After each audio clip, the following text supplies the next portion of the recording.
Hi guys, कैसे हो आप सब। मैं उम्मीद करता हूँ आप सब बहुत ही अच्छे होंगे। So in this lesson I will teach you some structures along with daily use sentences so that you can practice and become fluent in English. Okay, so let's get started. The first topic would be a fair bit of. A fair bit of, what does it mean? It means अच्छा खासा. Sometimes what happens is you need to say तुम्हारे पास अच्छा खासा पैसा है, तुम्हारे पास अच्छा खासा, मतलब कुछ भी अच्छा खासा के सेंस में अगर आप बोलते हैं, यानी कि एक अधिकार होना चाहिए, उसके पास पोजीशन होना चाहिए, तो उस जगह पे हम अ फेयर बिट ऑफ को यूज़ करेंगे। ओके, चाहे ये पास्ट में हो या फिर प्रेजेंट में हो या फिर फ्यूचर में हो। फ्यूचर के लिए आप विल हैव यूज़ करेंगे, पास्ट के लिए आप हैड यूज़ करेंगे और प्रेजेंट के लिए हैव और हैज़ को यूज़ करेंगे सब्जेक्ट के हिसाब से। ओके, उसके बाद a fair bit and then उसके बाद जो भी ऑब्जेक्ट होगा उसे आप रखेंगे। जैसे तुम्हारे पास अच्छा खासा पैसा होगा लेकिन तुम खर्च नहीं करना चाहते। You will have a fair bit of money, however, लेकिन, however you don't want to spend, you don't want to spend. तुम्हें अच्छा खासा नॉलेज है, तुम्हें अच्छा खासा नॉलेज है। You have a fair bit of knowledge, you have a fair bit of knowledge. तुम्हें बचपन से पढ़ाई में अच्छा खासा नॉलेज रहा है, तुम्हें बचपन से पढ़ाई में अच्छा खासा नॉलेज रहा है। You have had a fair bit of knowledge in studies since childhood, you have had a fair bit of knowledge in studies since childhood. Have had क्यों? क्योंकि ये प्रेजेंट परफेक्ट टेंस में कहा गया है। Okay, alright. अगला sentence है उसके पास अच्छा खासा घर है, उसके पास अच्छा खासा घर है। He has a fair bit of house, he has a fair bit of horse. The next topic is going to be part ways with. Part ways with का मतलब होता है रास्ते अलग कर लेना। अगर आप किसी से अपना रास्ता अलग कर लेते हैं तो आप यूज़ करिए पार्ट वेज विथ को। पार्ट को आप चेंज करेंगे। ओके, सेकेंड फॉर्म पार्टेड होगा, थर्ड फॉर्म भी पार्टेड होता है। ऑलराइट, तो इसे आप चेंज करेंगे, टेंस और सब्जेक्ट के हिसाब से चेंज करते रहेंगे, नो डाउट। ऑलराइट, इसका पहला एग्जाम्पल है मैं अपना रास्ता अलग कर लिया हूँ तुमसे। तो मैं कह सकता हूँ I have parted ways with you, I have parted ways with you. वह उस ऑर्गेनाइजेशन से अलग हो चुकी है, अलग हो गई है। She has parted ways with that organisation, she has parted ways with that organisation. Alright, इसी तरीके से स्ट्रक्चर्स का ये बुक चाहते हैं तो डिस्क्रिप्शन में लिंक दी गई है। आज उसी में से चूज़ करके मैंने कुछ स्ट्रक्चर्स ले रखा हूँ ताकि मैं आपको पढ़ा सकूँ, ताकि आपको मैं प्रैक्टिस करा सकूँ। जब बात नहीं बन रही है तो तुम्हें अलग हो जानी चाहिए उस ऑर्गेनाइजेशन से। जब बात नहीं बन रही है तो तुम्हें अलग हो जानी चाहिए उस ऑर्गेनाइजेशन से। When the matter isn't going well, you should part ways with the organization. The next topic would be in conclusion. In conclusion, which means अंत में। ओके, आखिरकार, अंत में, उस जगह पे इन कंक्लूशन को यूज़ करिए, इन conclusion, and then you have to put a sentence or you can continue using sentences. alright, जैसे अंत में मेरा मानना है कि ईमानदारी सबसे अच्छी नीति है। In conclusion, I believe that honesty is the best policy. I believe that honesty is the best policy. अंत में मेहनत और संकल्प सफलता की ओर ले जाती है, मतलब ले जाती है। In conclusion, hard work and determination lead to success. कहाँ ले जाती है?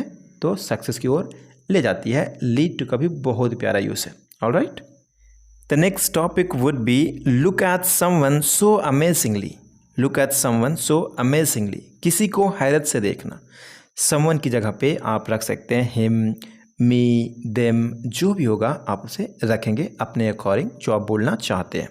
Okay, look at someone, look at someone so amazingly, किसी को हैरत से देखना, बेचैनी से, एक अजीब होता ना कि अजीब से, मतलब हैरत से किसी को देखना या कोई आपको देखता है, तो उस जगह पे यूज़ करिए look at someone so amazingly. Look को आप चेंज करेंगे टेंस के हिसाब से, बाकी सिंपल जो एज इट इज़ है आप रख सकते हैं। तुम मुझे इतनी हैरत से क्यों देखती हो? Y do you look at me so amazingly? Y do you look at me so amazingly? Guys, you have to keep practicing every single day in such a way so that you can speak English as quickly as possible. Because without practice, nobody can speak in English as easy as possible. That is why I want you to practice every single day without fail. Alright? Okay. अगला sentence है वह तुम्हें बहुत हैरत से देखता है, वह तुम्हें बहुत हैरत से देखता है, हैरानी से देखता है। He looks at you so amazingly, he looks at you so amazingly. इतनी हैरत से मुझे मत देखो, इतनी हैरत से मुझे क्यों देखते हो, मतलब कि क्रिएट करो सेंटेंस को, जो भी मन में आता बोलने की कोशिश करो। इतनी हैरत से मुझे मत देखो, don't look at me so amazingly, don't look at me so amazingly. तुम्हें क्या मिलेगा मुझे इतनी हैरत से देखने के लिए। What will you get to look at me so amazingly? Look at me so amazingly. The next topic would be look at someone suspiciously. Suspiciously का मतलब होता है शक भरी नज़रों से। ओके, किसी को शक भरी नज़रों से देखना, तो उस जगह पे हम look at someone suspiciously को यूज़ करेंगे। someone की जगह पे him, her, me जो भी होगा, जो भी आप कहना चाहेंगे बोलेंगे। ओके, look को अभी आप चेंज करेंगे अपने हिसाब से, जो कहना चाहेंगे आप। ओके, देखिए यहाँ पे कुछ सेंटेंसेस। तुम मुझे शक भरी नज़रों से मत देखा करो, मत देखो। यू, तुम, don't look at me suspiciously, don't look at me suspiciously. Okay, वह तुम्हें शक भरी नज़रों से देखता है, वह तुम्हें शक भरी नज़रों से देखता। He looks at you suspiciously, he looks at you suspiciously. मैं उसे शक भरी नज़रों से देख रहा था, मैं उसे शक भरी नज़रों से देख रहा था। I was looking at him suspiciously, I was looking at him suspiciously. शक भरी नज़रों से तुम मुझे क्यों देखती हो। Why are you looking at me suspiciously, why are you looking at me suspiciously. उसे किसी को भी शक भरी नज़रों से नहीं देखना चाहिए, उसे किसी को भी शक भरी नज़रों से नहीं देखना चाहिए। This is for you guys, you have to comment. Of course I am going to check your comment whether it is right or wrong. If you are right, that's okay. If you're not right, I'm going to make you correct. So please write your comment in the comment box. I'm looking forward to your answer. The next topic would be unexpectedly. Unexpectedly का मतलब होता है अचानक से। अचानक से उस जगह पे आप all of a sudden भी कहते हैं, unexpectedly को यूज़ करते हैं अचानक से। ओके, बड़ा ही सिंपल है। unexpectedly को आप लास्ट में यूज़ कर लिए, या फिर पहले यूज़ कर लिए, या फिर वर्ब के बाद यूज़ कर लिए, कोई दिक्कत नहीं, जहाँ पे आप मन करता है यूज़ करिए। ट्रेन अचानक से रुक गई, द ट्रेन स्टॉप्ड अनएक्सपेक्टेडली। तुम अचानक से आ गए थे, यू हैड कम अनएक्सपेक्टेडली। उसने मुझे अचानक से देख लिया था, शी सॉ मी अनएक्सपेक्टेडली। अचानक से कुछ भी हो सकता है, this is for you. Next one is refuse to. Refuse to का मतलब होता है इनकार करना, ठुकराना। उस जगह पे हम रिफ्यूज़ टू को यूज़ करेंगे।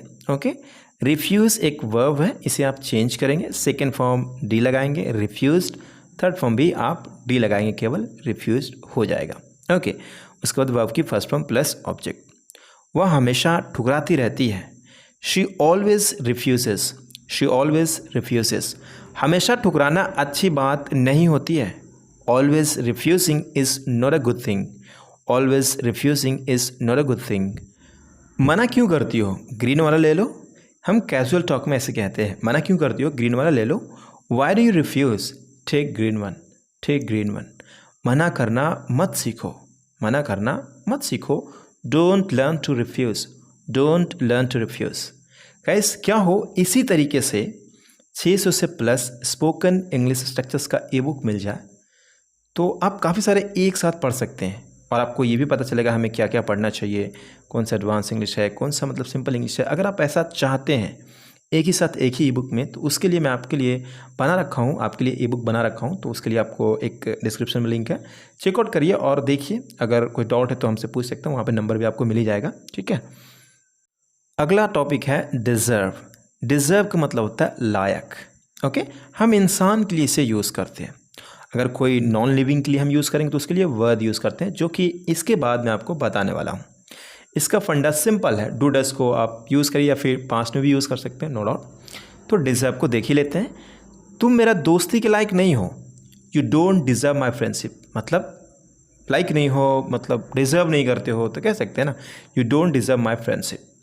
तुम वो प्रमोशन के लायक नहीं हो, you don't deserve that promotion, you don't deserve that promotion. The next topic would B word. इसे हम कब यूज़ करेंगे, नॉन लिविंग के लिए, जैसा कि मैं आपको बताया था अभी पहले। ठीक है, तो यहाँ पे आप वर्ड यूज़ करेंगे, वर्ड। उसके बाद अगर कोई जीरंड है दिखाना चाहते हैं तो आप वर्ब की फोर्थ फॉर्म या फिर सिंपली नॉन को रखेंगे। जैसे यह पानी पीने लायक नहीं है। This water isn't worth drinking. This water isn't worth drinking. वो खाना खाने के लायक नहीं था। दैट फूड या फिर the food wasn't worth having. That food या फिर the food wasn't worth having कह सकते हैं, नो डाउट। यह कपड़े पहनने के लायक नहीं है। This clothes are not worth putting on. This clothes are not worth putting on. वो जगह घूमने जाने के लायक नहीं था। That place wasn't worth going for walk. That place wasn't worth going for walk. Guys practice करिए और अपना मसल बिल्ड करिए। एक दिन आप बहुत अच्छा इंग्लिश बोलेंगे, I am 100% sure. The next topic would B eight the time of. Eight the time of what does it mean? It means के समय। Eight the time of followed by verb की फोर्थ फॉर्म। ओके, अब verb की fourth form को रखेंगे। इसका मतलब होता है के समय, जैसे बोलते समय, खाते समय, रोते समय, उस पिक्चर को देखते समय, तो आप उस जगह पे एट द टाइम ऑफ उसके बाद जो भी जिरंड आएगा उसे आप रखिएगा। ओके, बोलने के समय तुम पीछे हट जाते हो, यू बैक आउट, मुकर जाते हो। Eight the time of speaking. Eight the time of speaking. मंच पर बोलने के समय तुम गायब हो गए थे, you disappeared eight the time of speaking on the podium. You disappeared eight the time of speaking on the podium. Podium मतलब मंच। तुम पढ़ाई करने के समय टीवी देख रहे थे, you are watching television TV at the time of studying. At the time of studying you are watching television TV in such a way you could say as well. पहले भी आप बोल सकते हैं, नो डाउट।